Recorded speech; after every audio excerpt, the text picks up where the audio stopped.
Have you ever wondered what makes one chunk of code just fly, while another, doing the exact same thing, feels like it's crawling through mud?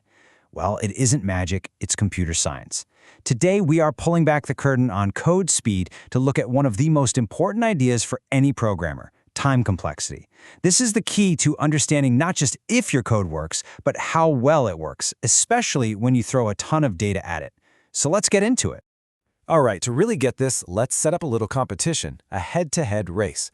We've got two different algorithms, and their only job is to sort a list of numbers.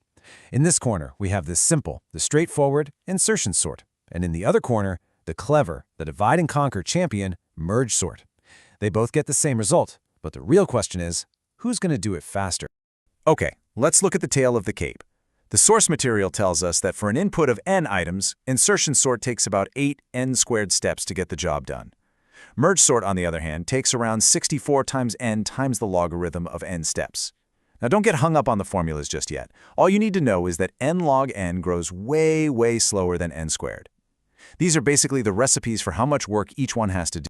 So, just looking at those numbers, you might already be placing your bets. I mean, that 8 for insertion sort looks a whole lot better than merge sort's 64, right? But then there's that n² versus n log n thing. And that, my friends, is where the plot thickens. So, for real, which one is faster? The answer is kind of tricky. It actually depends. And this chart just shows the paradox perfectly. For a tiny list, maybe 10 or 20 numbers, insertion sort is actually the winner. That smaller 8 gives it a nice head start. But watch what happens as the input size n gets bigger. That n² part starts to explode. Meanwhile, merge sort, with its steady n log n growth, just cruises along, pulls ahead, and for really big lists, it leaves insertion sort completely in the dust. This is the big mystery we need to solve. Why does this happen, and how can we see it coming? To really get to the bottom of this, we need a better way to measure performance.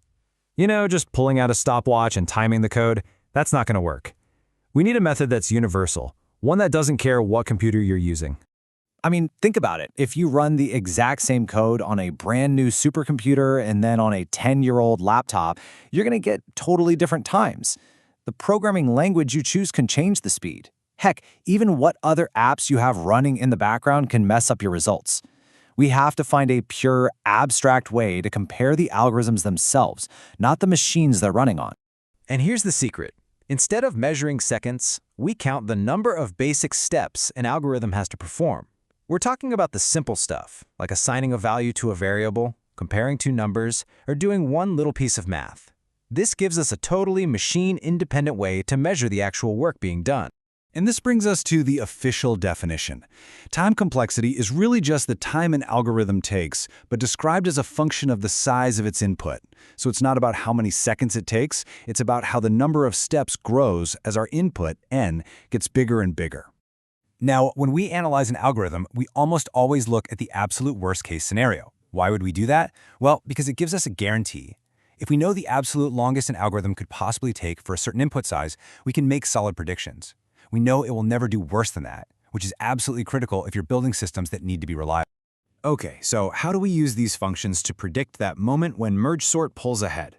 The secret is to focus on what really matters when the inputs get huge. This is a concept called the order of growth. And this is the most important idea to get. As our input n gets massive, I'm talking millions or billions of items, those little constant numbers at the front, like the 8 and the 64, they become pretty much irrelevant. What really drives the performance is the part of the formula that grows the fastest, the rate of growth. That is everything. Let's just walk through how this works. Imagine you have a messy-looking formula like n² plus bn plus c. When n is gigantic, those little bn and c terms are basically just background noise. The real action, the thing that's making the numbers blow up, is that leading term, an². And since we really only care about the rate of growth, we can even ignore that constant a at the front. And what are you left with? Just n². That right there, that's the heart and soul of the algorithm's performance. That's its order of growth. Now, this whole process of simplifying things down to their essence is so important that computer scientists came up with a special language just to talk about it. It's called asymptotic notation, and it's how the pros discuss algorithm efficiency. So what we're really studying is something called asymptotic efficiency. It's a fancy way of asking how does the running time behave as the input size n just goes off towards infinity. It's that long-term in-the-limit behavior that really tells you how well an algorithm is going to scale. So let's meet the big three in this language. First up, the most famous one you've probably heard of, Big O notation. Think of Big O as a speed limit. It's a promise. When we say an algorithm is O of n squared, we're promising that its performance will never grow worse than n squared. It's a guaranteed upper bound. Next, we have big omega. If big O is the ceiling, big omega is the floor. It gives us a lower bound. Saying an algorithm is omega of n means that no matter how easy the input is, it's going to take at least this much work. It's the minimum price you have to pay to solve the problem. And finally, my favorite, big theta. This is the Goldilocks of the group. It gives us a tight bound. When an algorithm is both big O and big omega of the same function, we just use theta.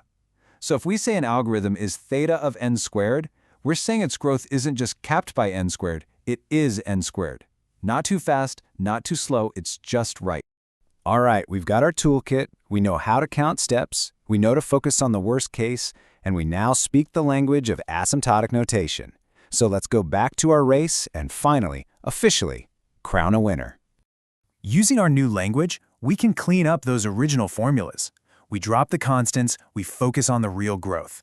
Insertion sort's worst case is theta of n squared, or theta of n squared. Merge sort is theta of n log n. See how clean that is? Now we have a clear, apples-to-apples comparison of what really matters. And this right here is where theory hits reality, hard. Just look at what this difference means. Let's say we've got a computer that can do 1,000,000 operations per second. In just 1 second, our n-squared algorithm gets through a list of 1,000 items. Pretty good. But the n log n algorithm, it chews through a list of over 63,000. Now let's give them an hour. The n-squared algorithm handles about 60,000 items, but n log n, it solves a problem with 130 million items. Choosing the right algorithm isn't a small tweak. It's the difference between what is possible and what is literally impossible. And there you have it. By focusing on that rate of growth, the asymptotic efficiency, we can say without a doubt that for any big problem, merge sort is the better algorithm. That n log n growth will always beat n squared in the long run. The mystery is solved. So what's the big takeaway here? Well, this kind of analysis is incredibly powerful for understanding how code scales, but it isn't the whole story. Remember how insertion sort was actually faster for those small lists? Sometimes a simpler algorithm that's asymptotically worse is actually the perfect choice for a specific, smaller problem. And that leaves us with a really interesting question to think about. When have you ever chosen a solution that was technically worse, but practically was exactly the right choice to make?